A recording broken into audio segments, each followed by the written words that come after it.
Noizbait, pairatu dozue horren ondorerik edo, oztoporik somatu dozue zeuen bidean? Emakume izateagatik txartu ulertzen den mundu, gizoren mundu batean? Nire kasuan ez, printzipioz beti hori klasera, nahiz eta gutxiengo bat izan, beti sentitu naiz ikasle bat gehiago bezala. Nik uste oso zorioneko gehala jaiogean momentuan eta jaiogean lekuan jaio izateagatik, zeba, beste leku batzutan ez daude hemen dozkogun aukera berdinak.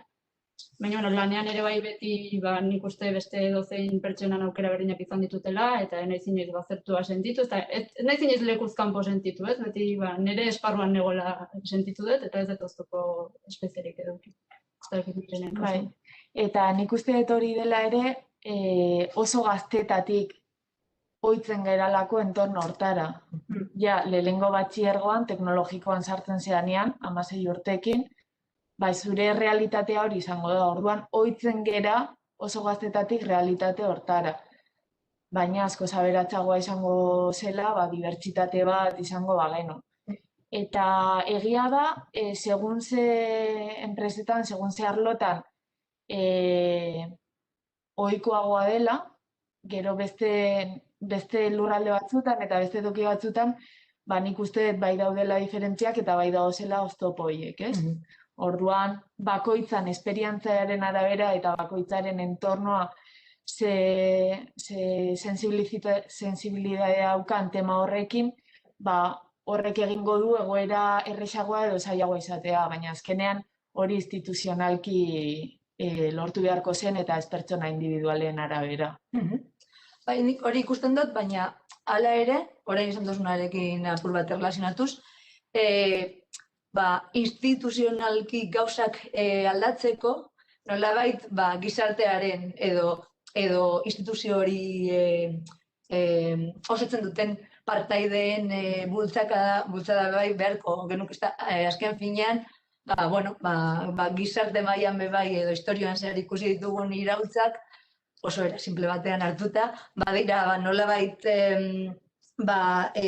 borroka bat, pertsonen pentsamolde aurrerakoia eta orduko gizarte edo estruktura tradizionalagoen artean, nolabaiteko ezberdintasun bat dago eta iraultza bat bultzatzen da. Igual ez gagoz, hau nolabait ikusi dezakegu gure egunerokotasunean egin dezakegun iraultza baten moduan. Azken finean, Irunek esan dago, guk sorte handia daukagu geure hurbiltasuneko gizartean berdin zalea dalako eta berdin sentitzen garelako, baina behar bada toki batzuetan oraindik pairatu ditzakegu, somatu ditzakegu aurreko pentsamolde horien aztarnak. Kafe etxoetan zenbait komentario, edo nik adibidez pairatu izan dut irakasle batzuengatik. Nik nire unibertsitatean egoazen irakasle nagusiak, gizonezko irakasle nagusiak, eta guk klasean hain gitxi izan da, noizbenka egoazen olango txisteak.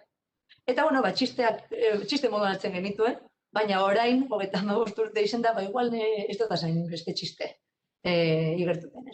Orduan, nire ustez, guk badaukogula nolabaiteko aukera bat, gauzak aldatzen. Konstiente izan behar gara kontekstuaz, konstiente izan behar gara daukogun kapazitateaz eta daukogun aukeraz, eta gero, opziora, ekin.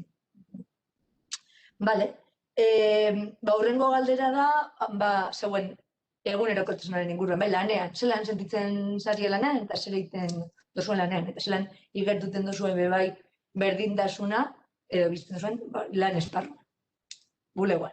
Hori, nik ikerlanen egiten den lana, ikerlan da zentro teknologiko bat hemen arrasaten. Azkenen gure egunerokotasunean egiten duguna da pixka bat, ondoko enpresek dauzkaten problematika desberdinak edo proiektu desberdinetan, beraiekin kolaboratu, beraiek kompetitibo mantentzeko gaur egungo industrian.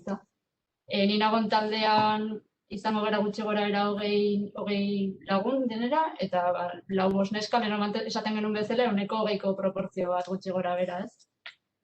Pixkat tema teknikogoan sartzen bagera zer da egunerokotasunean egiten detena, leheno komentatu dut egin nula master bat sistema txertatuetan, sistema txertatu bat horrela esaten detenen inorek ez dakit zer den, pixkat esplikatuko beto, azkenen da gure inguruan dauzkagun sistema desberdinak daukaten mikrokontrolagailua, ez, edo zerebro ordenagailu txikia, agindu desberdinak, erabaki desberdinak hartzeko, eta horren arabera, adibidez, ascensore baten botoia sakatzen dugunean, ascensore hori mugitzen du, aginduak ematen dituen ascensore hori mugitzeko behar dan solairura, ez. Eta nire lan konkretua da, sistema horien segurtasuna bermatzea. Askotan, igual pasatzen mobila blokeatzen dela, eta itzali eta piztu arte ez da bilela ondo, ez? Eta ez pasatzen mobil baten gertatzen denean, baina tren batean, kafen kasuan, edo ascensore batean, edo abiel batean gertatzen bada, akzidente bat kausatu dezake. Orduan nire lana egunerokotasunean da pixka bat ikertzea, teknologia berriak ikastea, segurtasun hori hobetzeko, eta inguruko enpresetara zabaltzea gero teknologia horiek, beraiekin kolaboratzea, kafekin kolaboratzen dugu asko, oronarekin, hemen inguruko enpresekin. Eta egunerokotasunean hori esaten izuna, ez diferentziaik notatzen, emakume izateagatik, nik uste aukera berdina dauzkatela bentseen ere enpresan, ez mutilaren ondoan, eta ez dut sentitzen inongo diskriminaziorik. Bale, nik hasieran esan deten bezala kafe enpresan hau, kafeen egiten ditugun produktua dira mobilidade sosteniblearekin relazio dutenak, orduan trenak, autobusak, eta horri inguruan dauzen infrastruktura eta zerbitzu guztiak. Eta pixkat ulertzeko zer egiten dugun ingenero batek, ez? Azkenean igual trenen konstrukzioan ulertzea erresagoa da. Orduan, lehenengo egiten duguna izaten da, tren hori diseinatu, ez? Eta diseinuan, ingenieroak daude parte hartzen, bai diseinu 3D, bai analizian. Orduan, behin hori diseinatuta dagoela, eta rekizitoak kunplitzen ditzula, ez? Zu diseinu hori egitean, bete behar dituzu, bezeroak klienteak eskatzen dituen rekizito batzukin, eta gero instituzioak ere, ez? Zarata, ez izatea, ez dakizen bat dezibelio, baina goitik vibrazioak jendeaz mareatzeko, horietako rekizito pila bat izaten ditugu, orduan izaten da hori diseinu fasea, gero fabrikazio da pasatzen gera, eta behin fabrikatuta dagonean, pasatuko ginateke ensaio partera, ez? Testeatu behar dugu, egiten dugun tren hori segurua dela bertan pasajeroak sartu ahal izateko. Orduan hori pixkat ziklo guztia, eta nik konkretuki zer egiten dudan hor, ni arrisku kudeaketan nago, orduan dedikatzen naizena da, proiektu ezberdinetan, futuroan izan ditzakegun arriskuak aurrikusi eta akzio planak jartzea hori ebitatzeko. Adibide bat, bezeroak jartzen digun epeak oso motzak dira, dakigu berandu iristeko arrisku asko daukagula, berandu iristen bagera multak izango ditugu, orduan adibidez prototipo batzuk egiten hasi gaitezke lehenago. Orduan hori izaten da, ingenero batek adibidez kafen izan ditzazken lanpostu motak. Eta gero egunerokoan, pixkat Irunek esaten zuen bezala, 125 batean ibiliko gea, eta nik pertsonalki nagoen entornoan ez du diskriminaziorik sentitzen, baina hori, aurretik egon izan naizen enpresaren baten, edo aurretik izan dudan esperientzia baten, igual ez dagoera beti berdina izan. Nik adibidez, lehen bebai komentatu duguna, niretzako esperientzia doktoregoan, ikerkuntzen apur bat hartzen zoia zen denean, ingenieritza ostean, doktoretza egiteko aukera badago, edo nik aukera izan eban, eta niretzako adibidez, horrek ekarri izan didan nolabaiteko balio gehigarria izan da, nire gaurko lanaren zenbait ezaugarri positibo erakutsi doztela, adibidez komunikazioa, ez bakarrik telekomunikazioak, baizik eta komunikazioa, baina baita ere bidaiatzea. Nik tesia dela eta aukera izan dut mundu osoan zehar bidaiatzen, konferientzietara, baina bai beste ikerlariek lan egiteko, beste munduko tokietara, ez bakarrik bizitatu baizik, ezagutu eta bizi, euren kulturak, eta niri, nolabait estimeko arloko nire karrera honek erakutsi doz, mundua bere osotasunean ulertzen edo ikusten, eta niretzako hori bai dela guk behar bada daukogun aukera bat, ze hori esken finean gure lana oso moldakorra eta oso berritzailea da, eta eroaten gaitu toki askotara. Eta nire ustez hori igual ez dugu nahiko esaten, eta bada ezaugarri bat. Bai, horren arira errate, bai gehitu nahi nuan, hori, genero batek azkenian toki askotan aportatu dezake, ez? Eta azaldu deten bezala, orain trenak iten nabilela, aurretik Airbusen lanean nengoen hegazkinak egiten. Eta azkenian zikloa berdina da. Adirazi detena, diseinatu, fabrikatu eta testeatu, berdina da. Orduan, bai dugu errestasun hori, produktu batetik bestera mugitzeko. Azken binean, hori, ingeniaritza geure kasuan, bada ate asko irekitzen dagoen giltz bat, ezta? Bai, guztietan. Bale, baina bukatzera aldera azkeneko bi galderatxoak. Atzera begira, nagusiak diru digu, zerbait aldatuko zenukete? Zeuen bidean, zeuen Nik egia esan ez. Ni beti hori oso gustora naiz, aukera ondo egin nuen ikasterakoan, ez dela beti pasatzen, ez? Batzutan hasten zea, egia esan ingenieritza bat edo beste, oso argi neukan ingenieritza egin nahi nula, baina ez neukan argi zein egin, eta, lehenengo urtea izan zen, pixkat ala piztina, ez? Eta, nire ustez asmatu nuen, eta ez nuke zer aldatuko. Oso gustatzen zait eguneroko nintzen detena, eta azkenen hori da garrantzitsuna, ez? 8 ordu egunean lanean pasatzen behar baldin baituzu, gustatu egin behar zaizu, eta gogotsu egin behar dezun zerbait da. Ez dakit ez zer aldatuko nunik. Igual gustatuko litzaidake esperientzia bat eukitzea, kanpoan lan egitea, igual Airbusen egon zinen bezala, nire naiz egon kanpoan lanean, baina bai tesiarekin azkenen asko bidaiatu dez, baitaren ditut estantzia zentro desberdinetan, eta hori baita oso aberasgarria dela iruditzen zait. Baina, ez bestela ez nuke zer aldatuko. Bai, nik hori pentsatzen igual zerbait aldatuko nuken, egia esan, beti dago aldatzeko aukera. Nik hori 10 urte adibidez kanpoan pasa izan ditut, eta esan behar dut pertsonalki azkenengo urteak zailagoak zirela, 10 urte zijoa zenian bai Inglaterran bai Frantzian, pixkat etxera voltatzeko gogoa nuen, eta momenturen baten pentsatzen nuen, hartu nuen nivelbidea gaitik, igual ezela posible izango, ja nire bidea hortik zegoela, eta orain dela 2 urte voltatu nintzen, eta orain oso ondo nago, así que beti dago denbora ikusteko nun zauden eta nora nahi dezun joan. Bai. Posten naiz. Aukera egoke, dena den bai esan duguna. Geure karrerak daiko bersatilak badirizela. Orduan, zeure etxera gutetzeko aukera emon zuen, baina bai hori, arlotik arlora aldatzeko bai, baliogarriak dira. Tenesteko hori bai ondo da.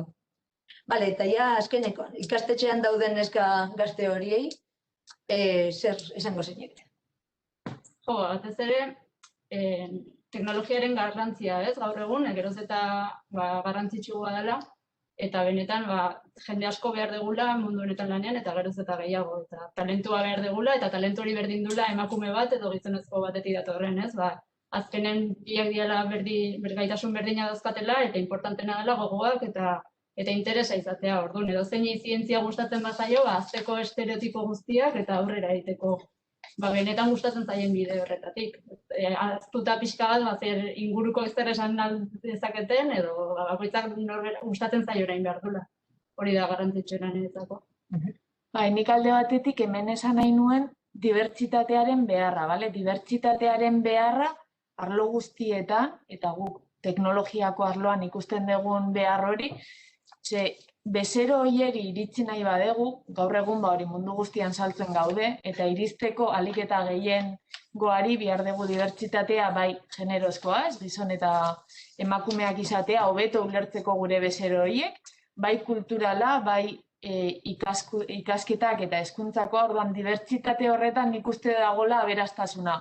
Nik ikusten dut enpresako arloan, baina berdina gertatu daiteke beste arlo guztietan, zainketaren arloan gaur egun gehienak emakumezkoak dira. Orduan, nola lortu dibertsitate hori arlo ezberdinetan. Eta gero Irunek esaten zuen bezala, hurrengo urtietan, hurrengo 10-20 urtietan teknologiak oraindik beste salto bat eukiko du.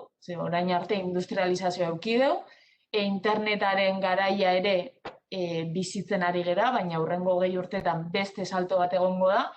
Salto horretan teknologiaren saltoa izango da. Eta salto hori bete ahal izateko perfil teknikoak behar izango ditugu. Eta orduan perfil teknikoak dibertsitate horiekin nahaztuta beharko dugu, bai mutilak, bai neskak arlo horietan lan egiteko. Azken finean hori, pertsona burujabeak eta kuriosia daukienak, berak nahi dutena topatzeko, azken finean bebai erakatu beharko zuen bebai barrura, ikusteko zer nahi duzuen egin, eta beste alde batetik, hori, burujabetasun hori bebai lantzeko zegoen aukera da, beste inorena, eta hori, pentsatu, ikusi barrurantza, ikusi kanporantza, hori, zer dauko zuen eta zer eredu topatu ditzake zuen, eta egizu aukera hori. Nik zarratzeko, apur bat hori, zeuek teknologiari eman zuen intentsitate hori apur bat osatzeko berdintasunaren kontzeptuarekin, Xabier Letren esaldi bat hartu nahiko nuke.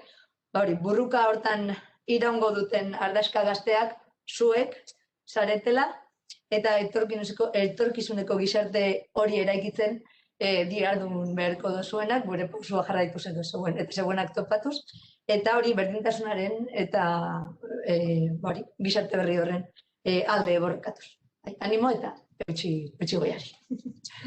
Gure nukena da, apur bat, zeuei bebai aukera emon, nahi dozu zen galderak egiteko, eta hemen kristongo gara enantzeko. Zein izan zen zuen motivazioa STEAM ikasketak burutzeko? Argi zeneukaten betidanik zein ikasketa egin behar zenituzten? Nik hori komentatu duten lehen pixkat, ez? Nik argi neukan txikitatik gustatu zaitelako, nire motivazio printzipala hori izan da, gustatu zaitela. Ez neukan inon, ondoko familiarrik txikian nintzenean lan esparru honetan. Gero egia da, nire iztuan baino gustute zaragoa dela, eta berak ere bai ingenieritza elektronikoa ikasizula. Orduan jagero ingenieritza bat edo beste aukeratzeko garaian, nik uste bere referentea neukala, ez? Eta argiago, leheno Mirenek esaten zuna, azkenen ejemplo edo referenteak falta diela, ez? Nik nire izparena neukan eta horrela ulertu nuen hobeto zertan ingenieritza elektronikoa eta gustatu zitzaiten. Baina hori, nire nik beti euki eta argi teknologia lorretik jarraituko nula. Ez daukat anekdota bat edo esateko momentu honetan erabaki nuen, ez? Beti gustatu izan zait beti danik. Nik pixkat berdina ez, eta ereduen mailan nik adibidez etxean ez nituen, eta hemen nik badakat anekdota bat, zeban ere etxean bain ere ama eta bain ere eta inoiz ez dia izan manitaz, inoiz. Eta orduan beti hartu izan dut nik rol hori, eta nik uste txikitan euki nuen opari batek irikizi dela pixkat bidea, ez? Umean nintzela, 7 urte eukiko nituen, tia batek oparitu zian erraminta kaxa bat, baina benetako erramintak zian. Osea, maio sakan bordina, egurra, gero lima bat, eta nire ama pizkaseon bildurtuta zer egingo du Mirenek honekin.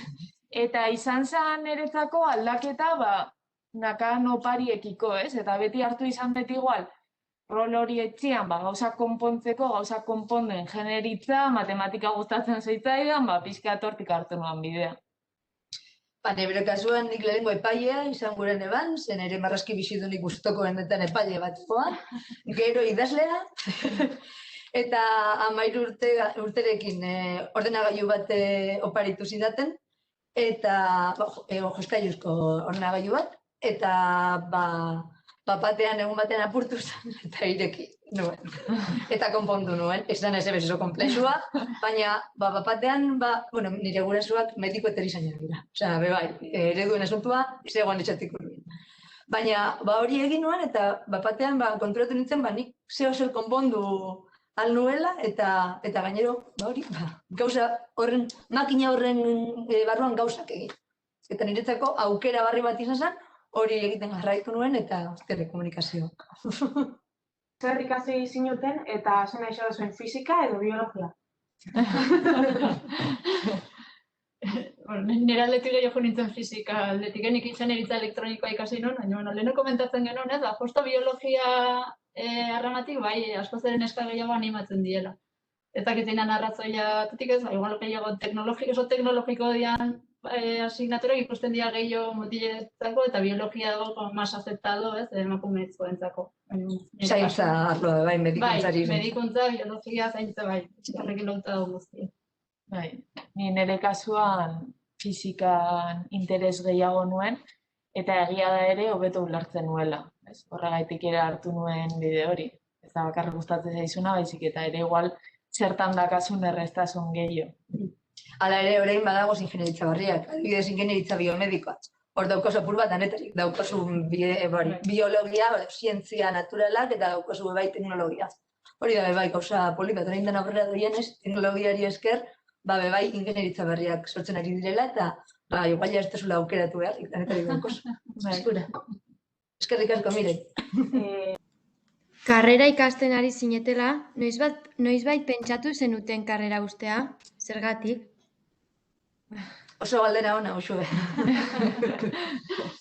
Beti dauzkazu momentu batzuk, frustrazio gehiagokoak beste batzuk baino, ez? Baina, ni nire hitzeriz burti pasatu, aia guztiz botatzea. Batzutan igual bai, desmotivazio gutxiago daukazula beste momentu batzutan baino. Edo batzuetan igual zailagoa egiten zaizu beste momentu batzuetan baino. Baina, nire kasuan beti aurrera egin dut, ez dut inoiz planteatu karrera ustea. Orokorrean beti gustoran ebilen, naiz eta igual asignatura batzuetan ez hain ondo ibili edo ez hain beste gustatu, baina orokorrean karrera gustatu zait eta ez dut inoiz planteatu ustea. Bai. Nik uste guztiz utzi baino horren aurretik bide asko daudela, ez? Eta beti aldezula estremortara iritsi baino, beste modu batera redirigitzu. Berdin inuan bezala, lehengo batxilergoa teknologikotik zientifikora pasa, teknologiko hori FP-tara gehiago zuzenduta zagon eta orduan aldaketa hori egin izan nuen, gero bai unibertsitatean nengoenean, egia da, lehengo urtea, bigarren urtea, urte gogorrak direla eta pixkat aldatzeko beharra nuen, baina iritsi gabe estremo hortara ustearena, eduki nuen aukera Frantziara ikastera juteko, ez?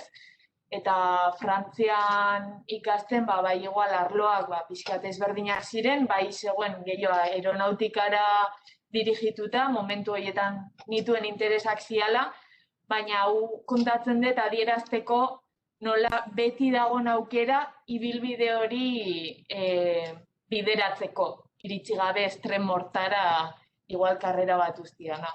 Eta txuritik beltzera grisak dauzela. Bai. Niri karreran ez, baina doktoretza egiten bai egon zela momentu bat, noresten igual, onarte. Baina egia da, Mirenek zen dauen moduan, hori holango momentu bat bizitzen dozunean, astetzen dozuz erdibideko gauzak, ez dozuten benga orain dana, dana utziko talde bat ez da idaztera, ez. Baina oso galdera ona, oso Noizbaiten esaldizue esaldi matxistari? Nik baita, anekdota badakat. Piskat, sensiblea da, hasi que aber nola hartzen dezuen. Egun baten nagon kafia hartzen nire lankideekin Frantzian. Diseinoko ekipo baten orduan danak ingenieriak zian.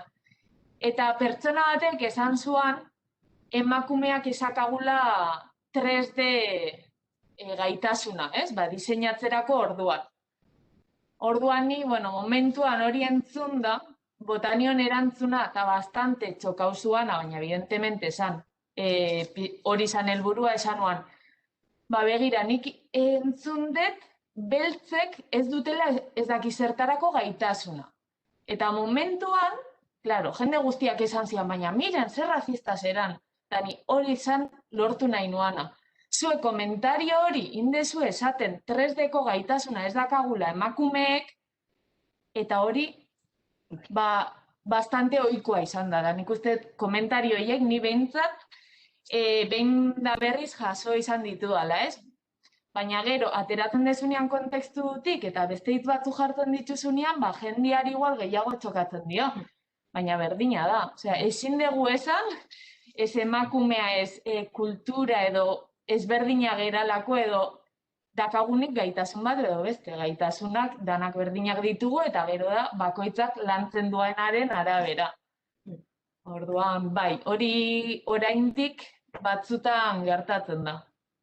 Nik bai uste anekdota bat daukot, nik Bruselasen egin nuen lan ikerketa proiektu kudeaketan, Europar Komisioan, eta koordinadore nagusian nintzen nire lanean, Nire lantaldea ziren 15 pertsona lurralde ezberdinetakoak, eta hilean, 2 hilero edo batzen ginen Bruselan. Eta lehenengo bilera llegatu zen, proiektu aurkezpenaren bilera, momentu horretara arte bakarrik ahotsa entzuten zuten, eta antzan ere ahotsa ez da oso femenino ez dakit, eta izena noski atzerrian arrate ez dakit esan zaren.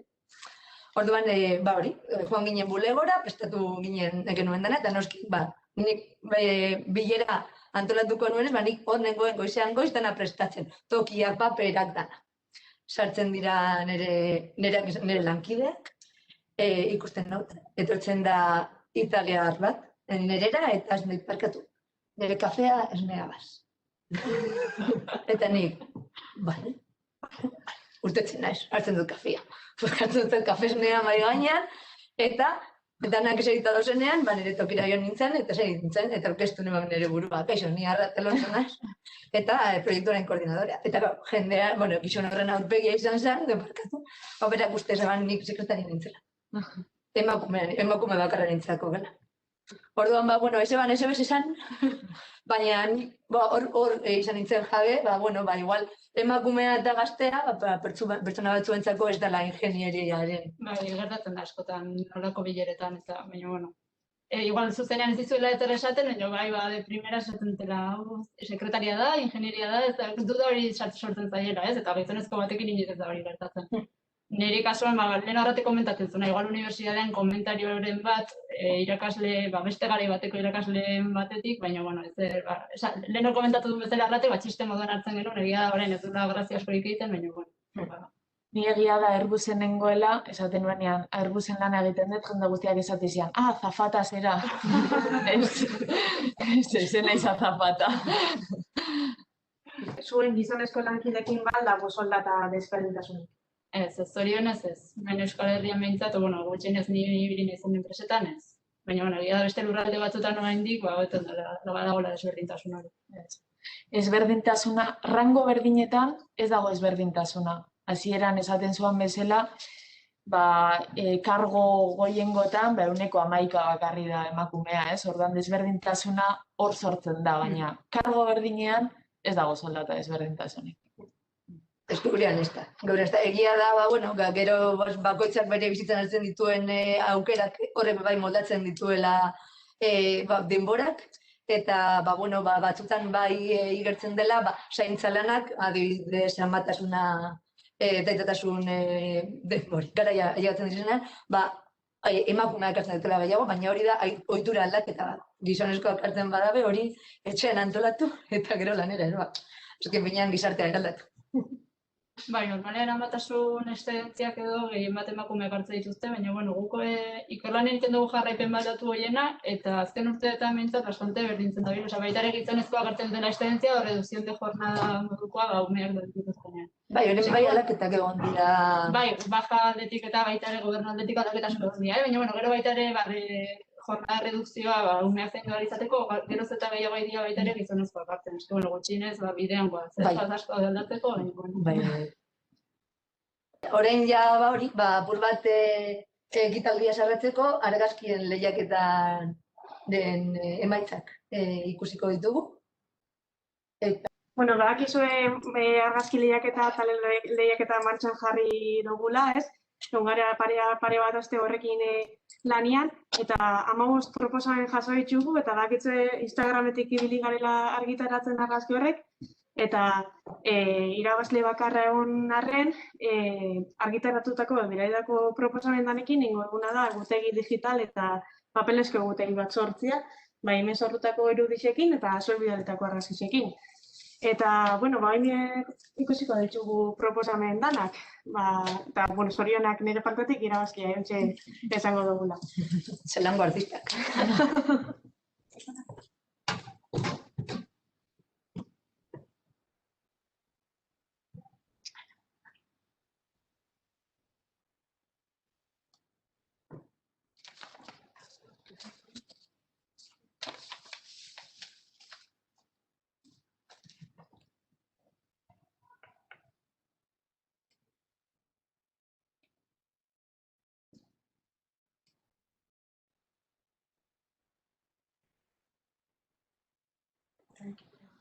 Vale. Bueno, argazkiak danak oso politzak. Hirugarren postura joten bagea. Hirugarren postuan daukagun eslogana da oztopo guztien gainetik. Ikastetxea da Oñatiko Zuazo Larraña, vale? Bigarren batxilergoa eta izena da Lucia Largo. Hemen ditugu 215 like. Vale, bueno, bigarren sarira joten bagea, bigarren saria Oñatiko Zuazola ikastetxera doa. Estereotipoak apurtuz esloganarekin, oso eslogan ona. Bigarren batxilergoko ikasleak dira eta Samantha Romeroren izenean dago. Zorionak Samantak 224 like dituzu berbatzen. Eta txapeldunak, eslogana gure aukera STEAM eta Oñatiko Zuazola Larraña ikastetxekoa, barkatu, bigarren batxilergokoak, Mali Urzelai. Egia esan oso argazki polita da, baina irudi asko dago pertsonen inguruan, eta aniztasuna bai somatzen da pertsonen inguruan, hori eskatzen da.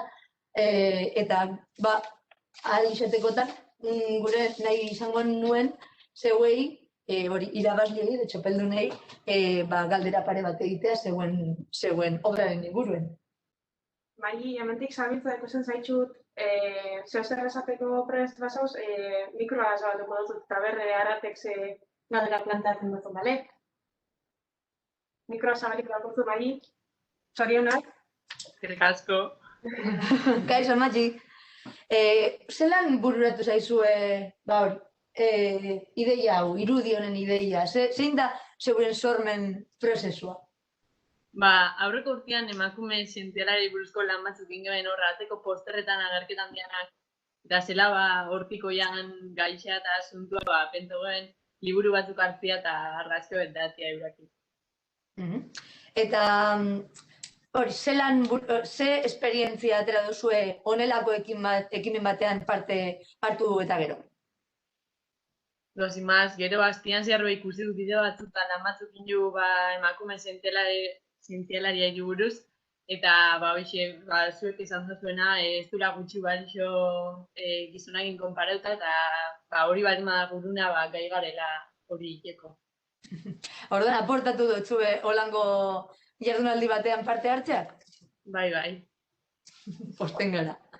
Zorionak talde osoari.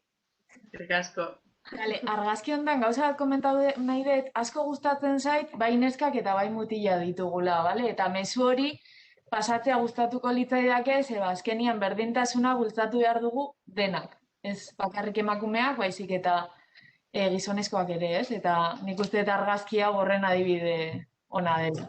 228 like, zorionak. Zorionak. Eta, sariak lehenko postuan dagoena emango dutzagu. Zorionak eta eskerrik asko dami parte hartziarren, eta berre lortzen dugun emakumio gure tokisaitxia zientzia arloan. Eskerrik asko. Eskerrik asko. Ondo zei. Agur.